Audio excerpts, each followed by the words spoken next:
श्री शिवाय नमस्तुभ्यम, हर हर महादेव, जय महाकाल। कैसे हैं आप सभी लोग। देखिए, आप सभी को पता है कि 11 अप्रैल 2025 के दिन पड़ रही है शुक्रवार की चतुर्दशी तिथि, और यह है चैत्र मास की शुक्रवार की चतुर्दशी तिथि, जिस दिन आप सभी लोगों को चंदन से शिवलिंग पर 3 जगह पर ओम बनाने वाला उपाय करना होता है।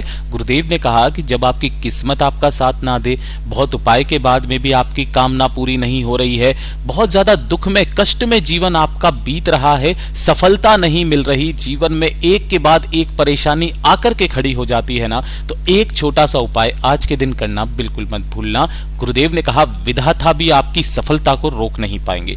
पूज्य गुरु जी की कथा से सुन करके और समझ करके पूरे उपाय को बहुत आसान भाषा में आपको बताऊंगा, परंतु उससे पहले आप सभी लोगों से बस एक छोटी सी प्रार्थना करूंगा कि जो लोग पहली बार आए हैं चैनल को सब्सक्राइब जरूर कीजिएगा और वीडियो को लाइक करके देव आदिदेव महादेव का कोई सा भी प्यारा नाम कमेंट बॉक्स में लिखना मत भूलिएगा।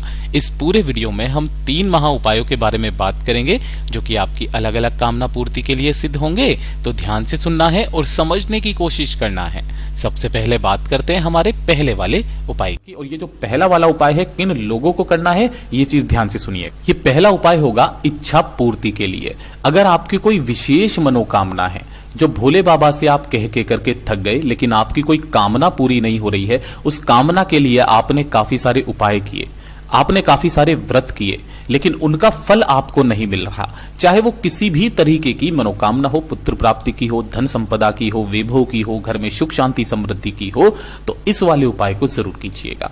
पूज्य गुरुजी ने कहा आपको लेने होंगे इस तरीके से 5 बेलपत्र जो कहीं से भी खंडित कटे फटे ना हो, और 5 ही लेने होंगे आपको कमल गट्टे, है ना, यह आपको बहुत इजीली किसी भी पंसारी की शॉप पर मिल जाएंगे। ठीक, तो 5 बेलपत्र और 5 कमल गट्टे लेने हैं, और इन दोनों चीजों को आपको किसी भी एक तांबे के कलश में डाल देना है। यहां पर डालने के पश्चात जो 5 बेलपत्र और 5 आपने कमलगट्टे लिए हैं, उनको डालने के बाद में आपको एक इस लोटे को पूरा का पूरा अपने घर के शुद्ध जल से भर देना है। ठीक है, अब ये वाला जो कलश जल का आपने लिया है, इसे लेकर के भोले बाबा के मंदिर में आपको पहुंचना है। चाहे सुबह जाओ, चाहे शाम को जाओ, चाहे दिन में, चाहे रात में, किसी भी समय जा सकते हो शुक्रवार के दिन। यहां पर आपको शिवलिंग के पीछे की तरफ खड़े होना है, जिससे आपका मुख उत्तर दिशा की तरफ में हो जाएगा। अब उपाय करने का एक खास नियम और तरीका है, उसी तरीके से कीजिएगा। जैसे आपको पूजा पाठ वगैरह अर्चना करते हो आप वैसे कर लेना। उसके पश्चात दोनों हाथों में आपको उस कलश को पकड़ना है, ठीक है ना, जिसके अंदर आपने बेलपत्र और कमलगट्टे डाले हुए हैं। ठीक है, दोनों हाथों में पकड़ करके सबसे पहले आपको अपना नाम बोलना है, आपको अपना गोत्र बोलना है, और जिस तिथि को कर रहे हो उस तिथि और वार को बोल करके इस कलश का जो जल है, केवल जल आपको माता अशोक सुंदरी के स्थान पर इतना धीरे समर्पित करना है कि इसके अंदर से बेलपत्र और कमलगट्टे जो हैं वो माता अशोक सुंदरी के ऊपर समर्पित ना हो पाए। ठीक है, धीरे धीरे करके यहां पर जल समर्पित करना। जल समर्पित कर देने के पश्चात जो आपके पास में 5 बेलपत्र 5 कमलगट्टे हैं, उन्हें बाहर निकाल करके अपनी मनोकामना कह करके भोलेनाथ की शिवलिंग के ठीक शीर्ष पर आपको इन सभी चीजों को समर्पित कर देना। समर्पित कर देने के पश्चात एक कमल गट्टा आपको अपनी कामना कह करके वहां से उठा करके लेकर के अपने घर पे आना है और हमेशा अपने साथ में रखना है। पूज्य गुरुजी ने कहा कि जब आप पहले शुक्रवार के दिन इस वाले उपाय को करोगे तब आपके पास में एक कमल गट्टा होगा।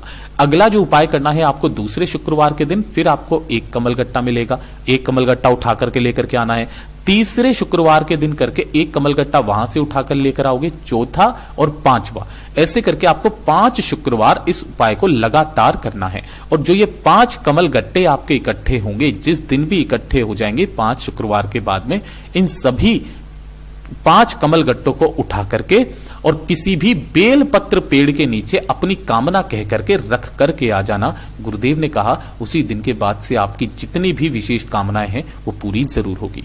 पूज्य गुरु जी का बहुत अद्भुत और अचूक उपाय है, जरूर कीजिएगा। और ये जो दूसरे नंबर का उपाय है ना, मेरे बहुत सारे भाई बहनों का कमेंट आया कि भैया हमारे जो कार्य होते हैं उन कार्यों में बाधाएं बहुत ज्यादा उत्पन्न होती है। हम घर में कुछ भी कार्य कराना चाहते हैं उसमें बाधाएं उत्पन्न होती है। आपके घर में कोई व्यक्ति है जो नौकरी के लिए बहुत ज्यादा कोशिश कर रहा है, चाहे सरकारी चाहे प्राइवेट, लेकिन उसकी नौकरी नहीं लग रही है ना, चाहे सरकारी हो चाहे प्राइवेट हो, कोई ना कोई उसके काम में रुकावट आ जाती है, कार्य में रुकावट आपके बहुत ज्यादा आ रही है। चाहे वो व्यापार का कार्य हो, चाहे कोर्ट केस कचहरी का कार्य हो, कैसे भी कार्य हो, है ना, आपके कोई ना कोई बाधा उत्पन्न हो जाती है। घर में कोई भी मंगल कार्य करा रहे हो, पूजा करा रहे हो, उससे पहले आपके क्लेश हो जाती है, मतलब ढंग से हो ही नहीं पाता है। तो उस वाले उपाय के लिए आपको शुक्रवार के दिन का ये उपाय जरूर कीजिएगा। आपको 2 कलश चाहिए, ठीक है ना। पहला जो कलश होगा वो होगा किसका, तांबे का, इस तरीके से, ठीक है। और दूसरा होगा आपका स्टील का। इस तांबे के कलश में केवल और केवल आपको भरना है जल और कुछ नहीं मिलाना। लेकिन जो ये स्टील का कलश है, इसके अंदर आपको भरना होगा दूध। और दूध भी किसका लोगे, गाय का, और वो भी कैसा होना चाहिए, कच्चा दूध, जिसे एक भी बार गर्म ना किया गया हो, उसे कच्चा दूध कहते हैं। कच्चा दूध भरना। और इसी के साथ में आपको लेना होगा थोड़ा सा शहद। इस चीज का ध्यान रखना, क्या करना है, थोड़ा सा शहद लेना है। इन्हीं सब चीजों को लेकर के शिवलिंग के पास में पहुंचना है शिवालय में। यहां पहुंचकर आपको शिवलिंग के पीछे की तरफ खड़े होना है, जिससे आपका मुख उत्तर दिशा की तरफ में हो जाएगा। यहां पहुंच करके उपाय करने का खास नियम और तरीका, उस चीज को ध्यान से सुनिएगा। सबसे पहले जो आपने 1 लोटा शुद्ध जल लिया है, उस 1 लोटा शुद्ध जल को अवधूतेश्वर महादेव का स्मरण करके संपूर्ण दूध को शिवलिंग के ठीक ऊपर समर्पित कर देना है, श्री शिवाय नमस्तुभ्यम मंत्र का स्मरण करते हुए। जब यह पूरा दूध समर्पित हो जाएगा, उसके पश्चात जो आपने शहद लिया है, जैसे आपकी हाथ की जो 5 उंगलियां होती है, छोटी वाली उंगली और अंगूठे को छोड़ करके जो 3 उंगलियां बची हुई है, इन तीनों उंगलियों को आपको शहद के अंदर भिगोना है, डुबो लेना है। यानी कि यहां पर आपको तीनों उंगलियों पर थोड़ा थोड़ा सा शहद लगाना है और लगा करके आपको 3 स्थान पर ओम बनाना है। पहला जो स्थान पूज्य गुरुजी ने बताया इन्हीं तीनों उंगलियों से, वो बनानी है अपनी कामना कहते हुए माता अशोक सुंदरी के स्थान पर ओम बनाना है। दूसरा जो ओम बनाओगे आप जलाधारी पर, यहां पर बनाओगे अपनी कामना कहते हुए। जो तीसरा ओम बनाना है वो महादेव की शिवलिंग के ठीक शीर्ष पर उन्हीं तीनों उंगलियों से आपको इस तरीके से ओम बना देना है। ओम बनाते समय आपको अपने हृदय की बात, अपनी मनोकामना अपने मन में कहनी है। बनाने के बाद में आपने जो 1 लोटा शुद्ध जल लिया है, उस जल को आपको शिवलिंग के ठीक ऊपर समर्पित करना है, श्री शिवाय नमस्तुभ्यम मंत्र का स्मरण करते हुए। जो भी जल इन तीनों ओम से जलाधारी से बह करके नीचे की तरफ आए, अपने दाहिने हाथ में उस जल को रोकना, अपने दोनों नैनों पर उस जल को अपनी कामना कह करके लगा करके आचमन कर लेना। गुरुदेव ने कहा फिर चाहे आपके कैसे भी कार्य क्यों ना हो, पूरे जरूर होंगे, क्योंकि ये जो शहद होता है ये आपके जीवन में आ रही बाधाओं का काट करता है। पूज्य गुरु जी का बहुत अद्भुत और अचूक उपाय है, जरूर कीजिएगा। अब बात करते हैं तीसरे नंबर के उपाय की। देखिए, अगर आपसे जीवन में कभी कोई पाप हो जाए या कभी कोई गलती हो जाए जिसकी क्षमा याचना आपको मांगनी है कि भोले बाबा मुझे माफ कर दें, मुझसे गलती से कोई ये पाप हो गया है तो इसके लिए मुझे माफी मांगनी है, अगर आप पश्चाताप करना चाहते हैं, है ना, तब आपको यहां पर यह उपाय करना है। शुक्रवार के दिन मेरे भोले बाबा, अगर आप दिल से मांगोगे तो आपको माफ भी करेंगे। इसके लिए आपको चाहिए होंगे मात्र 1 चुटकी काले तिल। ठीक है, 1 चुटकी काले तिल लेना और 1 लोटा शुद्ध जल लेना अपने घर का तांबे के कलश में, और उन काले तिलों को इसी के अंदर डाल लेना। अब जरूरी नहीं है कि आप घर से ही डाल करके लेकर के जाएं, दोनों चीजों को ले जाएं। लेकर के जाने के पश्चात जैसे ही आप पहुंचोगे महादेव के मंदिर में, शिवलिंग के पास, शिवलिंग के पीछे की तरफ खड़े होना, उत्तर दिशा की तरफ में मुख करके दोनों हाथों में उस कलश को पकड़ करके सबसे पहले आपके जीवन में जो भी जाने अनजाने में पाप हुए हैं, उन पापों की क्षमा याचना करके अवधूतेश्वर महादेव का नाम लेकर के इस संपूर्ण काले तिल के जल को शिवलिंग पर समर्पित करना स्टार्ट कर दीजिए। केवल शुक्रवार के दिन आपको यह काम करना है। मेरा भोले बाबा आपकी उन गलतियों के लिए आपको माफ जरूर करेंगे। पूज्य गुरु जी का बहुत अद्भुत और अचूक उपाय है, जरूर कीजिएगा। और चौथे नंबर का तो उपाय आपको करना ही करना है, इसे तो आपको चूकना ही नहीं है, इस चीज का ध्यान रखना। चौथा वाला जो उपाय है, पूज्य गुरुजी ने कहा कि अगर आपके किसी भी प्रकार का कोई शारीरिक कष्ट है ना, शारीरिक कष्ट जैसे घुटनों का दर्द हो गया, कमर का दर्द हो गया, है ना, कंधों का दर्द हो गया, दर्द आपके जीवन से खत्म हो ही नहीं रहे हैं, आपके जीवन से कष्ट दुख दूर हो ही नहीं रहे हैं, तो इस वाले उपाय को शुक्रवार के दिन करना। गुरुदेव ने कहा 1 लोटा शुद्ध जल अपने घर का लेना तांबे के कलश में, ठीक है, और थोड़ा सा लेना होगा आपको पीला चंदन और थोड़ा सा ही लेना होगा आपको घी मात्र आपको 1 बूंद लेना है, इससे ज्यादा नहीं लेना है। कोशिश करना गाय का घी मिल जाए, ठीक है। इन्हें लेकर के आपको भोलेनाथ के मंदिर में पहुंचना है, शिवलिंग के पास में। यहां पर पहुंचकर आपको शिवलिंग के पीछे की तरफ खड़े होना है, जिससे आपका मुख उत्तर दिशा की तरफ में हो जाएगा।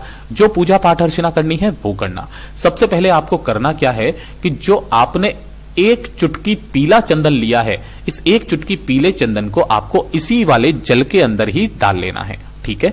डालने के पश्चात जो आपके पास में ये जो घी है, इस घी का लेपन आपको शिवलिंग के ठीक ऊपर करना है, केवल इस वाले हिस्से पर करना है ना। यहां पर आपको अच्छे से घी का लेपन करना है, अपना नाम, गोत्र और आपके जीवन के जितने भी शारीरिक कष्ट हैं उनको खत्म करने की कामना करते हुए। करने के पश्चात जो पीला चंदन का जल लिया है उसे अपने दोनों हाथों में लेना, अपना नाम, गोत्र और शारीरिक कष्टों को दूर करने की कामना करते हुए आधा लोटा जल आपको शिवलिंग के ठीक ऊपर समर्पित करना है इस स्थान पर, ठीक है।